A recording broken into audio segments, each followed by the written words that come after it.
हमारा चैप्टर चल रहा था मेजरमेंट।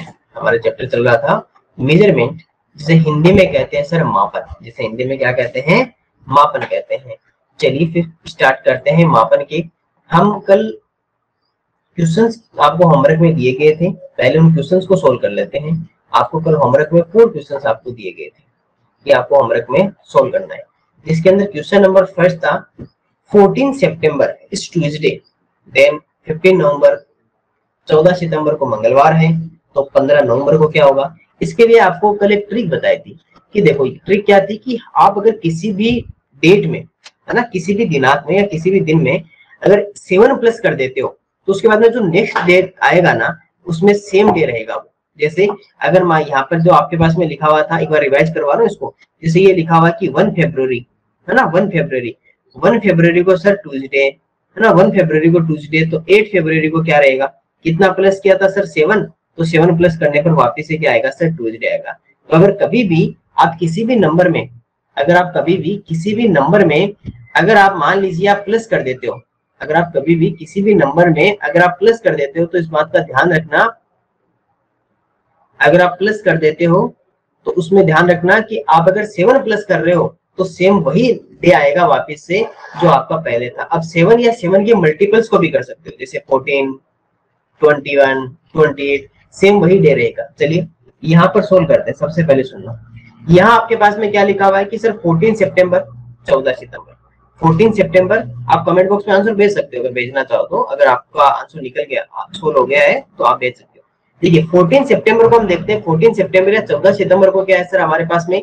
मंगलवार है। 14 सितंबर को क्या सर हमारे पास में? मंगलवार है। देखो 14 सितंबर को, 14 सितंबर को क्या सर? मंगलवार है। ठीक है, हमें पूछा सर 15 नवंबर। अब देखो सबसे पहले हमारे पास में आइडिया होना चाहिए क्या कि सर हमें कहां से कहां तक जाना है। तो आप कहोगे सर यहाँ पर हम 14 सितंबर पे, 14 सितंबर पे, ठीक है। 14 सितंबर से सबसे पहले जो हमें जाना है वो हमें जाना होगा सर अक्टूबर में, क्योंकि 14 सितंबर के बाद में क्या आएगा? अक्टूबर पूरा आएगा। और अक्टूबर में भी पूरा अक्टूबर जाएगा ना, क्योंकि हमें तो नवंबर पे जाना है। तो 1 अक्टूबर से लेकर 1 अक्टूबर से पहले चलो यहाँ देखते हैं अक्टूबर। तो पहले में कहा जाना होगा? 14 सितंबर से हमें कहा जाना होगा सर? 30 सितंबर, 30 सितंबर तक जाना होगा, क्योंकि उसमें 30 डेज होते हैं। उसके बाद में सर 1 अक्टूबर टू लेकर और 31 अक्टूबर, 31 अक्टूबर, है ना, यहाँ तक। और उसके बाद में 1 नवंबर से 15 नवंबर, 15 नवंबर। ये सर टोटल इस तरह से रहेगा हमारे पास में। क्या रहेगा सर? ये हमारे पास में इस तरह से हम इसको क्या कर सकते हैं सर? इसको सोल्व कर पाएंगे।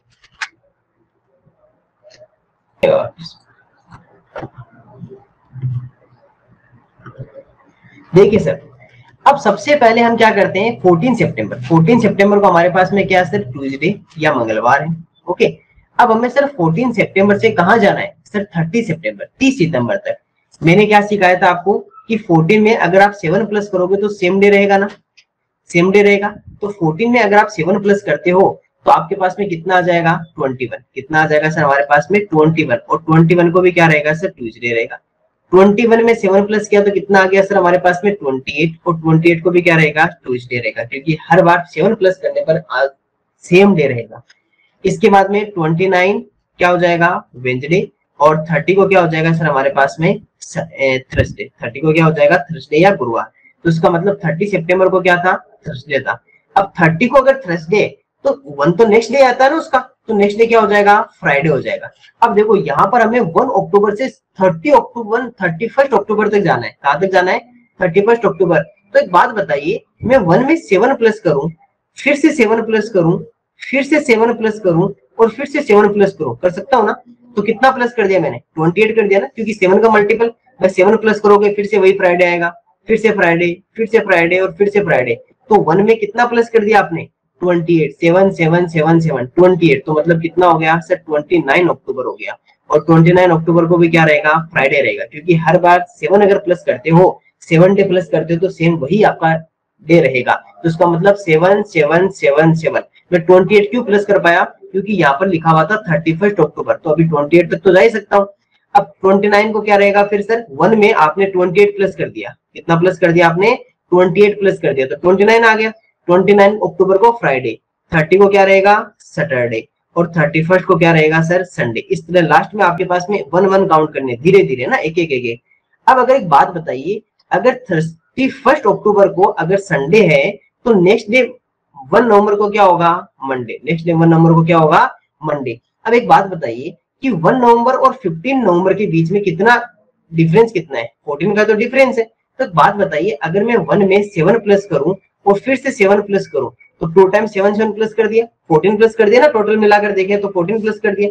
तो 1 में अगर 14 प्लस करोगे तो कितना बनेगा 15 नवंबर आएगा। और 7 अगर प्लस कर रहे हो तो डे तो सेम रहेगा ना, यहाँ भी मंडे रहेगा और यहाँ भी मंडे रहेगा, तो इस जगह भी क्या रहेगा सर हमारे पास में मंडे ही रहेगा। इसलिए 15 नवंबर को हमारे पास में क्या रहेगा सर मंडे या सोमवार रहेगा 15 नवंबर को। क्योंकि 14 सितंबर को ट्यूसडे था, हमने उसमें 7 प्लस किया तो 28 आ गया। तो 28 को क्या मिला सर हमें ट्यूसडे मिला। 28 को क्या मिला ट्यूसडे, थर्सडे मिला। अब अगर 30 को थर्सडे है तो 31 को क्या होगा 1 को क्या होगा फ्राइडे होगा। अब फ्राइडे से 31 तक जाना है तो 7 7 7 7 4 टाइम 7 प्लस कर दिया तो 28 प्लस कर दिया हमने, कितना कर दिया 28। और 7 का मल्टीप्लाई 7 प्लस करने पर डे सेम रहता है, इसका मतलब 29 को भी क्या रहेगा फ्राइडे ही रहेगा। अब 29 को अगर फ्राइडे है तो हमारे पास में 30 को सैटरडे एंड 31 को संडे रहेगा। अगर 31 को संडे है तो 1 नवंबर को क्या रहेगा मंडे, और 1 को अगर मंडे है तो 1 में 7 प्लस किया तो कितना आ गया 8 में 7 प्लस किया तो कितना हो गया 15, और 15 नवंबर को भी क्या रहेगा सर हमारे पास में मंडे ही रहेगा। 15 यहाँ पे क्या रहेगा सर हमारे पास में मंडे ही रहेगा। इसलिए हमारे पास में कितना आ गया सर हमारे 15 नवंबर को क्या आएगा मंडे आएगा। और मैं देख पा रहा हूं कि कमेंट बॉक्स में आंसर देखते हैं कि कोई सैटरडे बता रहा है, कोई मंडे बता रहा है, कोई वेंसडे बता रहा है ना। कुछ स्टूडेंट्स मंडे बता रहे हैं, ठीक है मंडे बहुत बढ़िया, बहुत सारे स्टूडेंट्स ने मंडे बताया, ओके गुड।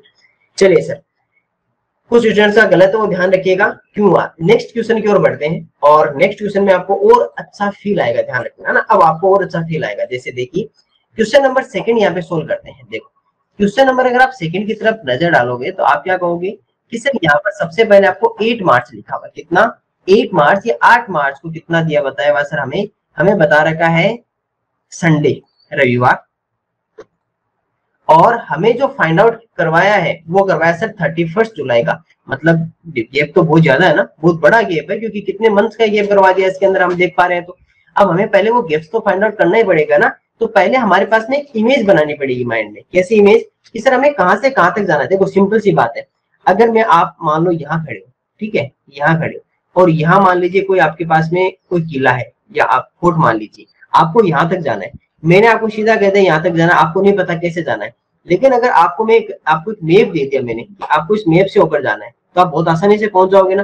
तो पहले आपको क्वेश्चन सोल्व करने से पहले आपको ये पता होना चाहिए कि हमें कौन से वे में इसको सोल्व करना है, क्वेश्चन को हमें कौन से वे में इस क्वेश्चन को सोल्व करना है। अगर आपको वो वे या आपके पास में मैप मिल गया ना, आपको अगर वो नक्शा आपको मिल गया कि सर इस क्वेश्चन को सोल्व करने का नक्शा या मैप ये रहेगा, तो आप इसको बहुत इजीली इसको सोल्व कर पाओगे। तो सबसे पहले सर इसका मैप बनाते हैं कि सर इसको कैसे हम इसके फाइनल आंसर तक पहुंचेंगे। यानी हमें कहाँ है अभी सर 8 मार्च पे है। कहाँ पे है सर 8 मार्च पे।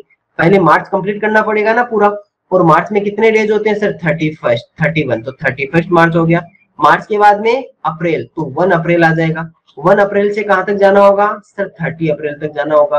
अप्रैल के बाद में सर मई आएगा, तो सर इसके बाद में 1 मई, और 1 मई से कहां जाना होगा 1 मई से अगर हम बात करेंगे तो 1 मई से हमारे पास में 31 मई तक जाना होगा। और 31 मई के बाद में हमें कहां जाना होगा सर 1 जून पे जाना होगा। कहां जाना होगा 1 जून पे, और 1 जून से हमें कहां जाना होगा 30 जून पे, और 30 जून से हमें कहां जाना होगा 1 जुलाई पे, और 1 जुलाई से हमें कहां जाना होगा सर 31 जुलाई पे।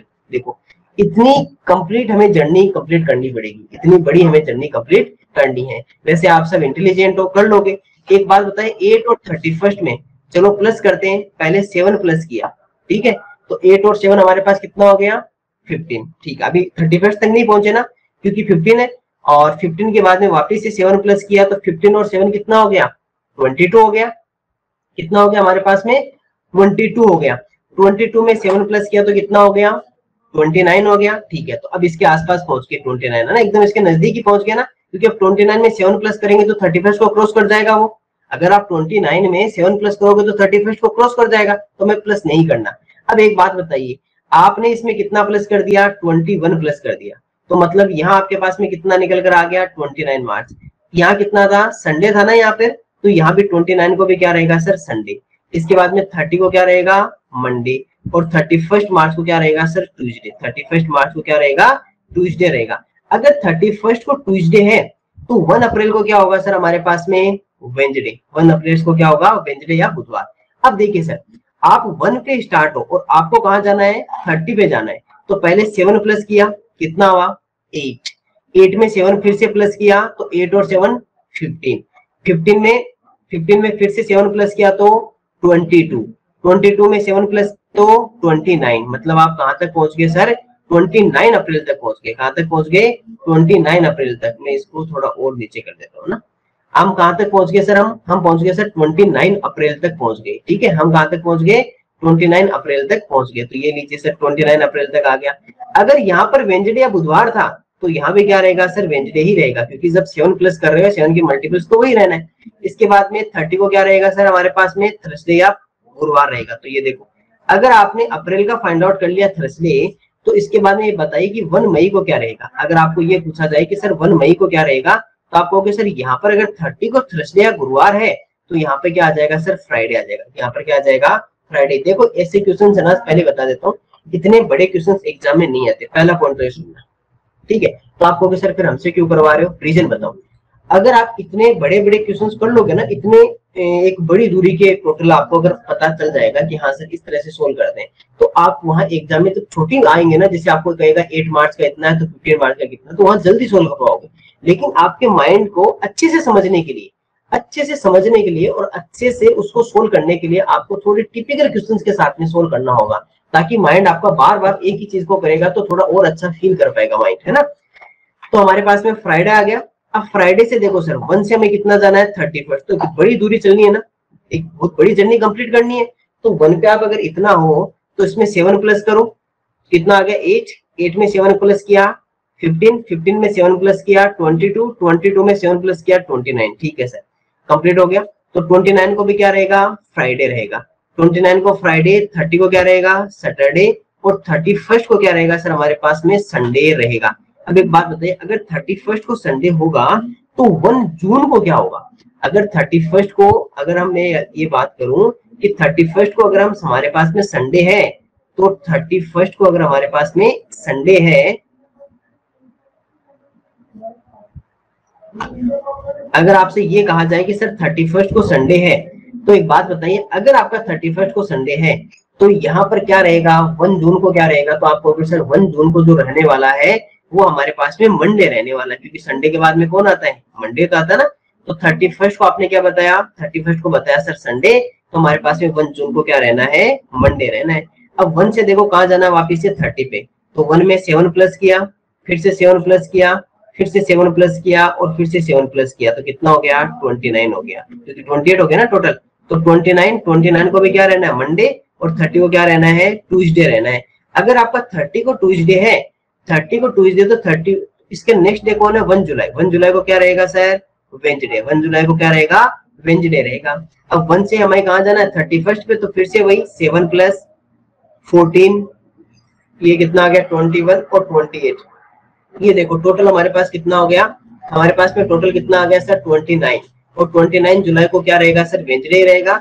30 को क्या रहेगा सर हमारे पास में, थर्सडे, और 31 को क्या रहेगा सर हमारे पास में, फ्राइडे रहेगा। और ये हमारा आ गया राइट आंसर कि 31 जुलाई को क्या रहने वाला है सर हमारे पास में, फ्राइडे रहने वाला है, या बुधवार आपके पास में रहने वाला है। 31 को क्या रहने वाला है, सॉरी शुक्रवार या फ्राइडे रहने वाला है। ठीक है, ये बात का ध्यान रखना। इस तरह से आपको क्या करना है कि पूरे क्वेश्चंस को कंप्लीट करना होगा, एक एक स्टेप को धीरे धीरे आगे बढ़ाते हुए।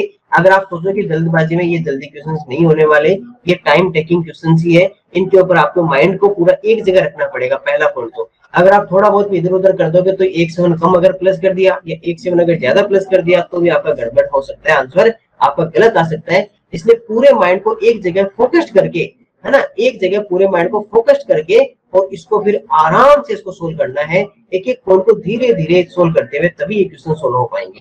चलिए सर क्वेश्चन नंबर 3 की ओर बढ़ते हैं। क्वेश्चन नंबर 3 कहता है कि 5 फरवरी 2012 5 फरवरी 2012 को हमारे पास में थर्सडे या गुरुवार है। कितना है सर हमारे पास में? थर्सडे या हमारे पास में गुरुवार है। तो 15 अप्रैल 2012 15 अप्रैल 2012 को कौन सा डे रहेगा? अब एक बात सुनना, यहाँ पर अभी हमें वही काम करना है, यहाँ पर भी वही काम करना है, लेकिन ये क्वेश्चन आपको क्यों दिया? आपको कि सर इसमें ईयर क्यों दिया आपने, इसमें आपने ईयर क्यों लिखी? बिना ईयर पे तो आप अभी पूछ रहे थे, वैसे भी तो पूछ सकते थे। अभी बताऊंगा ईयर क्यों लिखा। देखो आपने, देखो ईयर 5 फरवरी है, ठीक है, ये 5 फरवरी दिया। हमें कहाँ जाना है? अप्रैल तक जाना है। तो 5 फरवरी से लास्ट कहां तक जाएंगे? अब कोई कहेगा सर 28 फरवरी, कोई कहेगा 29 फरवरी। इसलिए हमें लड़ाई नहीं करनी है, हमें ये नहीं सोचना कि सर कितना ले, 28 ले 29 ले। दोनों को ना, दोनों को में से कोई कहेगा नहीं, 28 वाला कहेगा नहीं मैं आऊंगा, 29 वाला कह रहा है मैं आऊंगा। आपने कहा अरे रुको, आप दोनों में से कौन आएगा इस बात का डिसाइड आप दोनों नहीं करोगे, इसका डिसाइड ये 2012 करेगा। ये 2012 बताएगा कि कितना आएगा। क्या 4 का डिवाइड हो रहा है? यस सर हो रहा है। तो मतलब कितना आएगा? 29 फरवरी या 29 फरवरी आएगा। यहाँ पर कितना आएगा? 29 फरवरी या 29 फरवरी यहाँ पर आएगा। अब देखो ये इसलिए आपको जो 2012 आपको दिया हुआ था, ये इसलिए दिया हुआ था ताकि आपको ये पता चले कि फरवरी में कितने डेज आपको काउंटिंग करने हैं। तो ये हमने काउंट कर लिए। इसके बाद में सर यहाँ पर, इसके बाद में नेक्स्ट यहाँ देखते हैं। देखो इसके बाद में सर यहाँ देखते हैं कि 29 फरवरी हो गया। फरवरी कंप्लीट होने पर कौन स्टार्ट होता था? मार्च। तो 1 मार्च, और 1 मार्च से कहां तक जाना है सर? हमें 31 मार्च तक जाना होगा। और मार्च के बाद में कौन आता है सर हमारे पास में? अप्रैल। तो 1 अप्रैल, और 1 अप्रैल से कहां तक जाना है सर? हमें जाना है सर 15 अप्रैल तक, 15 अप्रैल तक। सर ये हमारी पूरी जर्नी कंप्लीट रहेगी। तो मैप बन गया आपके पास में कि आपको कौन सी जर्नी कैसे कंप्लीट करनी है। आपने एक अच्छा सा एक मैप बना लिया, शानदार सा, कि सर हमारा ये मैप रहेगा और हमें इस मैप को फॉलो करते हुए, इस क्वेश्चन को सोल्व करना है और हमारी जर्नी कंप्लीट करनी है। तो चलिए फिर इस जर्नी को कंप्लीट करते हैं। अब देखो सर, सबसे पहले आपको 5 लिखा हुआ था, और 5 को हमारे पास में कितना था? थर्सडे था, ठीक है। 5 को कितना था सर हमारे पास में? थर्सडे था। 5 में अगर 7 प्लस करूं तो 7 और 5 कितना हो गया? 12। 7 और 5 हमारे पास में कितना आ गया? 12।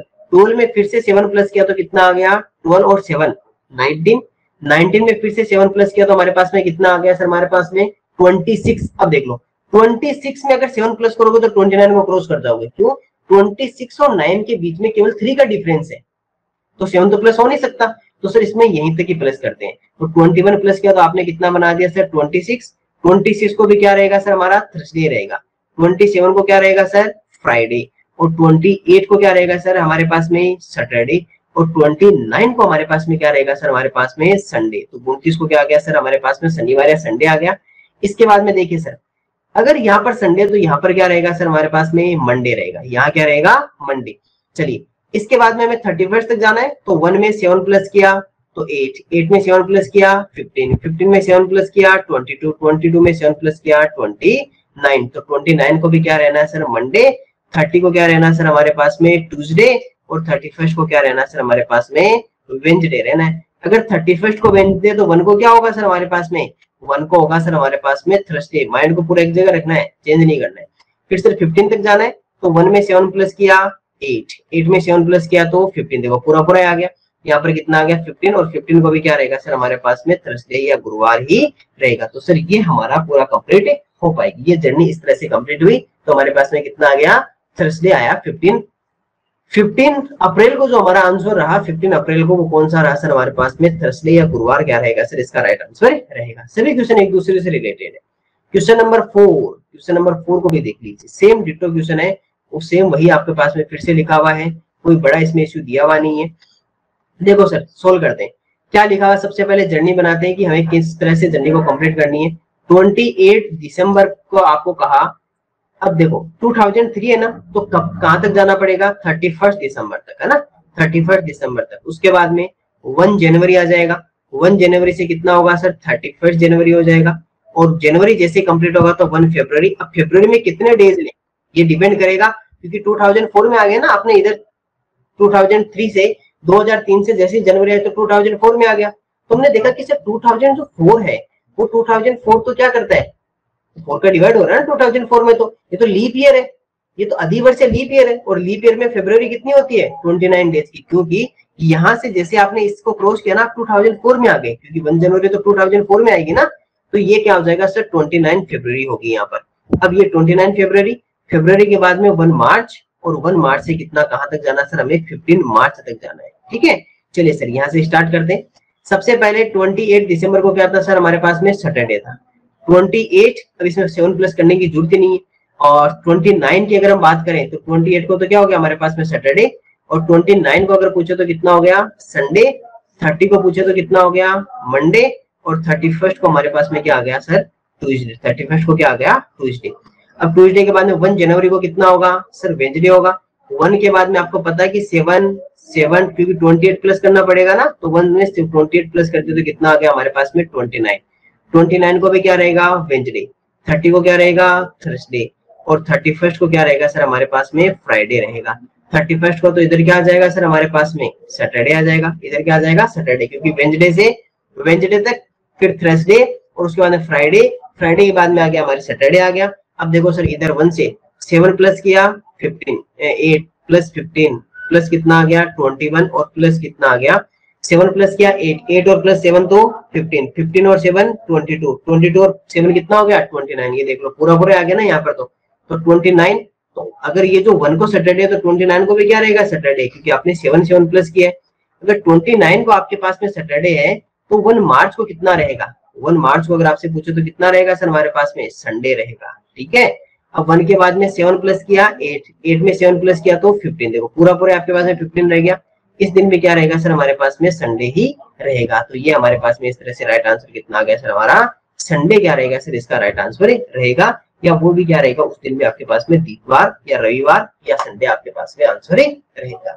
तो इस तरह से सर हमें 2003 में थे, 2003 से जैसे 2004 में आए, 2004 आपका लीप ईयर अधिवर्ष था, तो उसकी जो फरवरी है वो 29 की रहेगी, और 7 प्लस किया तो पता चला कि 1 में 7 प्लस किया तो पूरा पूरा 29 ही आ रहा है, इधर 1 में 14 प्लस किया तो पूरा 15 ही आ रहा है। तो हमारे पास में इस तरह से राइट आंसर कितना रहेगा संडे रहेगा। तो ये चारों क्वेश्चंस आपको एक बार वापस से देखने रिकॉर्डिंग में क्लास के बाद में, और एक बार फिर से इसको सोल्व कीजिएगा, क्योंकि अगर 4 क्वेश्चन अगर आप अच्छे से सोल्व कर पा रहे हो बिना देखे अपने पूरे फोकस के साथ में, माइंड के साथ में, तो ये मान के चलो कि आप इस प्लस करने वाली ट्रिक को बहुत अच्छे से आपने पकड़ लिया और इसको बहुत अच्छे से आपने समझ लिया है। तो सर ये थे हमारे 4 क्वेश्चंस। मैं देख पा रहा था कमेंट में कुछ स्टूडेंट्स सही आंसर दे रहे थे, लेकिन कुछ स्टूडेंट्स के आंसर गलत थे। तो जिनका गलत था वो एक बार देख लीजिएगा कि किस तरह से आपने सही किया है, किस तरह से आपके क्वेश्चन में आपने कहाँ गलती की, और गलती की तो उस जगह हमने कैसे सोल्व किया है उसको आप वापस से बनाएगा। और जब तक ये क्वेश्चन आप 2 या 3 बार इसको नहीं बना लोगे तब तक अच्छे से आपकी इसके ऊपर प्रैक्टिस नहीं होगी, क्योंकि आपको परफेक्ट कब बनोगे जब इन्हीं के ऊपर 2 या 3 टाइम्स और काम करोगे और रिकॉर्डिंग और अच्छे से देखोगे। तो ये हमारा था कल का होमवर्क। अब चलते हैं सर हमारा आज जो हम टॉपिक पढ़ने वाले हैं नेक्स्ट टॉपिक, उसके ऊपर डिस्कस करते हैं। अब ध्यान थोड़ा सा और अच्छे से बैठ जाइए ना, आपको और अच्छा फील करवाते हैं। आज कुछ इंडियन करेंसी सिस्टम बताते हैं आज आपको ना। आज हम वो पढ़ने वाले इंडियन करेंसी सिस्टम, भारतीय मुद्रा प्रणाली। आज आपको हम बताते हैं कि आप जो आपकी जो लाइफ में जो इंडियन रुपीज यूज करते हो उसके अंदर कैसे उनको कन्वर्ट करते हैं, कैसे कौन कौन से उसमें रुपीज होते हैं, पैसे कैसे होते हैं, उनके बारे में आज डिस्कस करते हैं। तो फटाफट से उस होमवर्क से थोड़े से आगे बढ़िएगा, होमवर्क को वापस से सोल्व कीजिएगा, थोड़ा सा आगे बढ़ के अपने माइंड को यहाँ पे लेके आइएगा कि अब हम इंडियन करेंसी सिस्टम पढ़ने जा रहे हैं। हम क्या पढ़ने जा रहे हैं सर, इंडियन करेंसी सिस्टम हम पढ़ने जा रहे हैं, क्योंकि सर यहाँ पर जो इंडियन करेंसी सिस्टम है ये हम पढ़ने जा रहे हैं। ठीक है, इसकी स्पेलिंग पहले मैं ठीक कर देता हूँ, है ना, इसकी स्पेलिंग ठीक कर देता हूँ। यहाँ पर इंडियन करेंसी तो ये लिख लीजिए CORRENCY। ठीक है, ये करेंसी इसकी भी सही कर देते हैं, दोनों जगह ये लिख। ठीक है, अब देखिए सर सबसे पहले इंडियन करेंसी जो होती है उसे किससे डिनोट करते हैं, है ना, हाईलाइट करते चल रहा हूँ। उसको किससे डिनोट करोगे, रूपी से। उसको रुपया कहते हैं, उसको क्या कहते हैं सर, हम रुपया कहते हैं, पहला पॉइंट। तो इसके अलावा सर एक और point, rupee has recently been given a symbol, special symbol. अभी उसको क्या सिंबल दिया गया है, ये जो रुपीज का सिंबल है ना, विशिष्ट चिन्ह। अभी आपने देखा होगा कि आपके पास में जो भी नोट है ना, जो भी आपके नोट होते हैं उनके ऊपर रे ऐसे लिखा आता है ना, क्योंकि जो न्यू सिंबल दे दिया गया है, जो पहले तो रुपये को RS लिखा जाता था, रुपया लिखा जाता था, लेकिन उसके बाद में न्यू सिंबल दिया गया जिसके अंदर रे के अंदर एक छोटी लाइन लिखी गई, वो भी हमारा सिंबल किसका होता है, ये रुपीज का सिंबल होता है, ध्यान रखना। इसके अलावा नेक्स्ट पॉइंट देखते हैं, स्मॉलेस्ट यूनिट ऑफ रूपी क्या है, पैसा। स्मॉलेस्ट यूनिट ऑफ रूपी पैसा। रुपए की सबसे छोटी जो इकाई मानी जाती है वो कौन सी मानी जाती है सर, हमें पैसा मानी जाती है, ध्यान रखना। तो रुपीज और पैसा दो में होते हैं। इसके अलावा एक पॉइंट आपको क्या ध्यान रखना है, 100 पैसे इक्वल्स टू 1 रुपी। 100 पैसे की अगर मैं बात करूं तो 1 रुपए में कितने पैसे होंगे सर 100 पैसे। 1 रुपए में कितने पैसे होंगे सर 100 पैसे। तो 100 पैसे मिलकर क्या बनाते हैं सर 1 रुपीज बनाते हैं। 100 पैसे मिलकर क्या बनाते हैं 1 रुपीज बनाते हैं। हमारे बहुत काम आएगा, हमारे कन्वर्जन में काम आएगा। जब हम कन्वर्जन करेंगे ना उस समय काम उसमें बहुत काम आएगा। अब देखिएगा सर यहाँ पर लिखा हुआ कि अगर आप रुपीज को पैसे में कन्वर्ट करते हो तो मल्टीप्लाई करोगे ना। तो हमारा था भारतीय मुद्रा प्रणाली, इंडियन करेंसी सिस्टम, भारतीय मुद्रा प्रणाली जिसे हम इंडियन करेंसी सिस्टम भी जिसे कहा जाता है। और हम इस इंडियन करेंसी सिस्टम को यहाँ पे हम समझते हैं कि सर इस इंडियन करेंसी सिस्टम का हम किस तरह से यूज करेंगे और इसके अंदर कौन कौन से हमारे पास में क्या क्या कहते हैं। देखो सर सबसे पहले हम देखते हैं कि देखो इंडियन करेंसी में रूपी कहा जाता है। पहली बात तो भारतीय मुद्रा प्रणाली क्या कहा जाता है रुपया कहा जाता है। और रूपी का जो सिंबल होता है वो ये वाला सिंबल जो आपको दिखाई दे रहा है रे लिख के उसमें लाइन, ये विशिष्ट सिंबल या स्पेशल सिंबल इसमें रूपी को दिया गया है भारत सरकार के द्वारा, इंडियन गवर्नमेंट के द्वारा। स्मॉलेस्ट यूनिट जो होती है रूपी की वो पैसा होती है। रुपए की सबसे छोटी इकाई पैसा होती है। इसके अलावा 100 पैसे में 100 पैसे मिलकर क्या बनाते हैं सर 1 रुपए बनाते हैं। 100 पैसे 1 रुपया को बनाते हैं, मतलब 1 रुपए में 100 पैसा होता है। इसके बाद में सर अगर आप रूपी को पैसे में कन्वर्ट करना चाहो तो मल्टीप्लाई करोगे। अगर आप रुपए को पैसा में अगर बदलना चाहते हो तो मल्टीप्लाई करोगे। और पैसे को अगर रुपए में कन्वर्ट करना चाहते हो तो डिवाइड बाई 100 करोगे। क्या करोगे डिवाइड बाई 100। सिंपल सी बात है। यहाँ पर तो क्या हो रहा है कि सर यहाँ पर तो ग्रेटर टू स्मॉलर जा रहा है, ग्रेटर टू स्मॉलर जा रहा है तो मल्टीप्लाई होगा। और यहाँ पर स्मॉलर टू ग्रेटर जा रहा है, छोटे से बड़े की ओर, तो भागकर जाएगा तो डिवाइड करेगा। बाकी सिंपल सी बात है 1 रुपए में कितने पैसे होते हैं 100 पैसे, इसलिए 100 से मल्टीप्लाई करेंगे, 100 से ही डिवाइड करेंगे। कन्वर्जन रूल वही रहेगा, कन्वर्जन का रूल वही रहेगा। केवल और केवल यहाँ चेंज क्या हो गया कि यहाँ पर केवल उसका जो मीजर था या जो माप था वो हमने यहाँ पर चेंज कर दिया, इसलिए ये ध्यान रखना। अब नीचे देखो कुछ क्वेश्चन आपको दिए हुए हैं। जैसे ये क्वेश्चन आपको लिखा हुआ है कि अगर आपको कोई कहे कि 50 रुपीज में 50 रुपीज में कितने पैसे होते हैं। अगर आपसे क्या कहा कि सर 50 रुपए में कितने पैसे होते हैं, 50 रुपीज में कितने पैसे होते हैं। देखो सिंपल सा क्वेश्चन नंबर फर्स्ट क्या कह रहा है, आपके पास में सर 50 रुपीज है और 50 रुपीज को किस में कन्वर्ट करना है सर पैसे में कन्वर्ट करना है। पैसे में कन्वर्ट करना उसे पैसा में बदलना है। तो सिंपल सी बात है, हमने क्या देखा कि सर ये हमारे पास में ग्रेटर है और ये हमारे पास में स्मॉलर है, छोटा है। तो ग्रेटर स्मॉलर की तरफ जाता है तो क्या करता है मल्टीप्लाई, किसको करेगा 50 को, कितने से करेगा 100 से। तो आंसर कितना आ गया सर 5000 या 5000 पैसे आ गया। सेकंड नंबर क्वेश्चन हमें क्या लिखा हुआ है, ये लिखा हुआ है कि सर आपको 125 पैसे को या 125 पैसे को रुपए में बदलना है। इस बार आपको लिखा हुआ है 125 पैसे आपके पास में लिखा हुआ है और इसे 125 पैसे को आपको किस में बदलना है सर रुपीज में आपको कन्वर्ट करना है। आपको किस में कन्वर्ट करना है सर हमें रुपीज में आपको बदलना है। तो सर सिंपल सा मेथड वही कि सर पैसे हमारे पास में स्मॉलर है और रुपीज हमारे पास में ग्रेटर है। स्मॉलर वाले को डर लगता है छोटे वाले को, तो बाहर कर जाता तो डिवाइड कर देता है।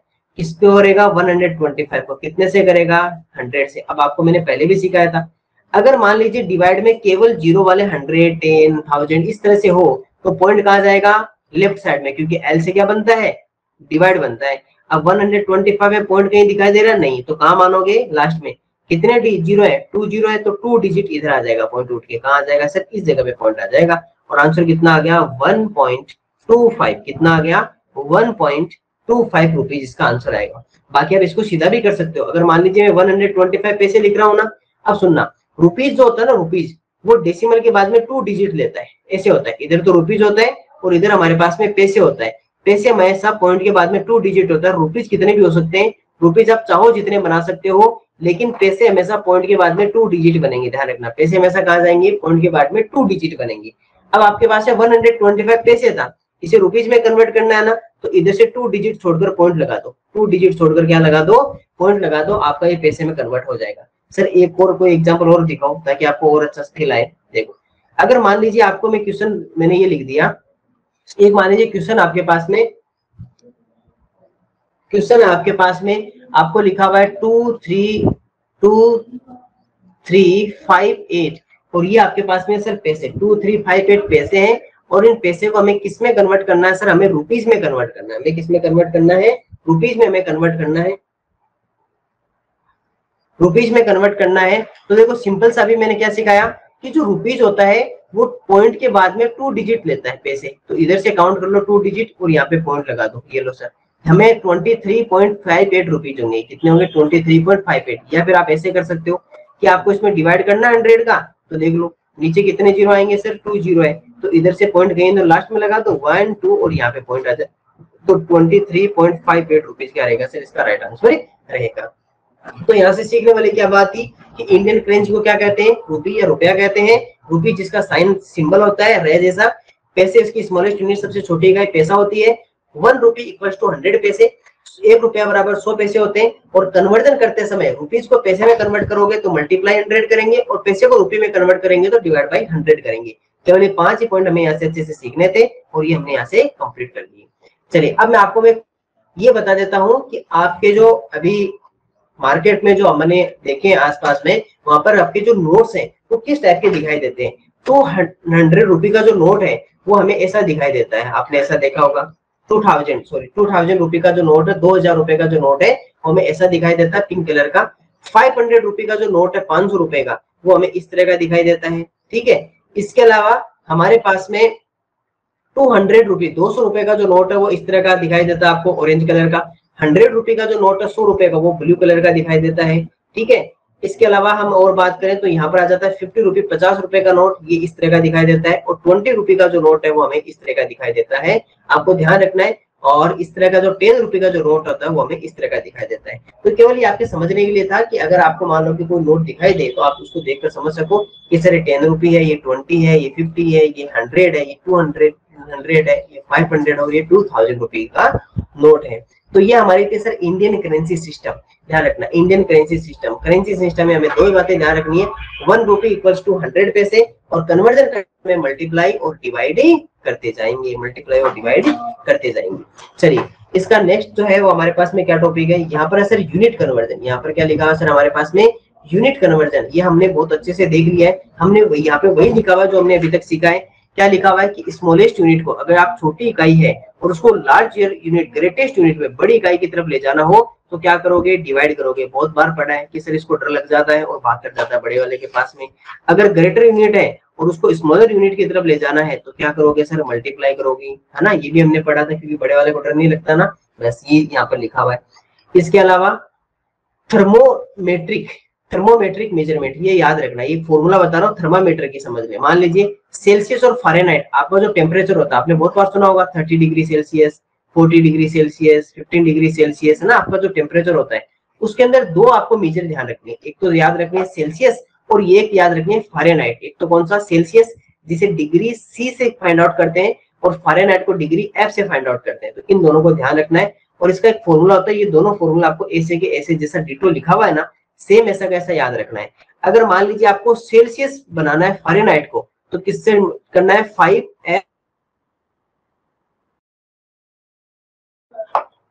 देखिए अगर मान लीजिए आपको सेल्सियस को फारेनहाइट को अगर सेल्सियस में कन्वर्ट करना, मान लो आपको फारेनहाइट का यूनिट दे रखा है और आपको कहे कि इसे सेल्सियस में कन्वर्ट कर दो, तो फॉर्मूला किसका यूज करोगे?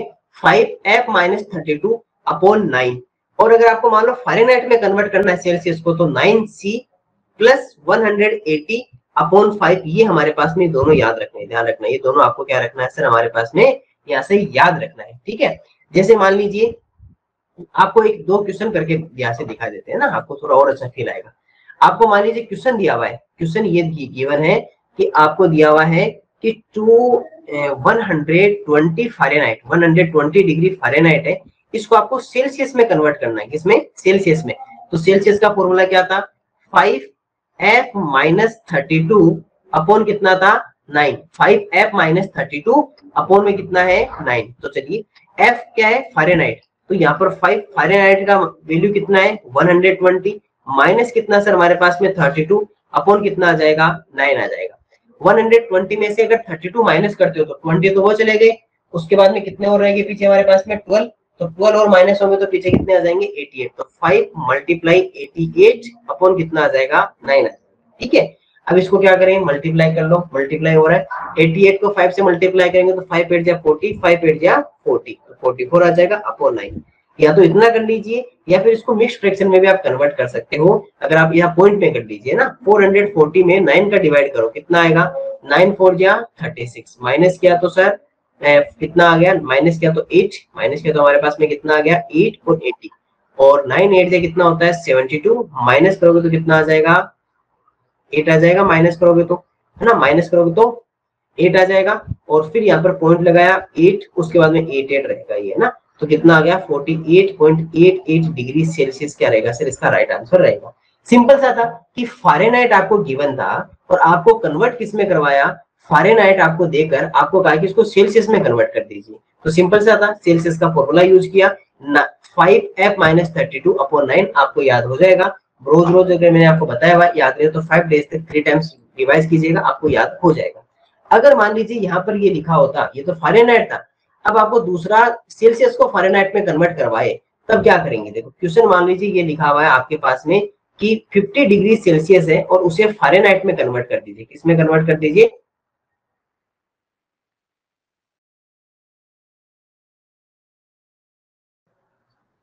अगर इसे देखिएगा, यहां सुनिएगा फिर से, हमें अगर सेल्सियस को अगर फारेनहाइट में कन्वर्ट करना होगा तो क्या करेंगे। अगर 50 डिग्री सेल्सियस को हमें अगर फारेनहाइट में कन्वर्ट करना है तो सिंपल सी बात है, फॉर्मूला किसका लगेगा, फारेनहाइट का, जिसमें कन्वर्ट करना होता है उसी का फॉर्मूला लगाते हैं। फारेनहाइट का फॉर्मूला क्या है, 9C + 180, क्या है सर 9C + 180 अपॉन हमारे पास में कितना है 5, अपॉन कितना 5 आ जाएगा। चलिए कीजिए सर, 9 × C कितना है 50 प्लस कितना है 180 अपॉन कितना आ जाएगा 5, 9 5 से कितना 45 प्लस 180 अपॉन कितना 5, दोनों को प्लस किया तो 0, 8 और 5 13, 1 कैरी और ये कितना आ गया 6, 45 और 80, 45 और 80, 8 और 5 13, 1 कैरी 4 5 और 1 6, ठीक है, हमारे पास में कितना रहेगा सर 630। अब सर 630 में जैसे हम 5 का डिवाइड करेंगे, 5 का जैसे ही भाग करेंगे तो आपके पास में आंसर कितना आ जाएगा सर, 5 बन जाए 5 13, 5 2 10 और 5 6 30, तो 126 डिग्री फारेनहाइट क्या रहेगा सर, इसको कन्वर्ट करने पर आपका आंसर रहेगा। तो 50 डिग्री सेल्सियस को फारेनहाइट में कन्वर्ट करना है तो हमने कौन सा फॉर्मूला यूज किया, 9C + 180 अपॉन 5, आपको याद हो जाएगा। अगर सेल्सियस को फारेनहाइट में कन्वर्ट करना है तो C = सेल्सियस = 5f-32 अपॉन 9, ये दोनों फॉर्मूलाज याद रखिएगा।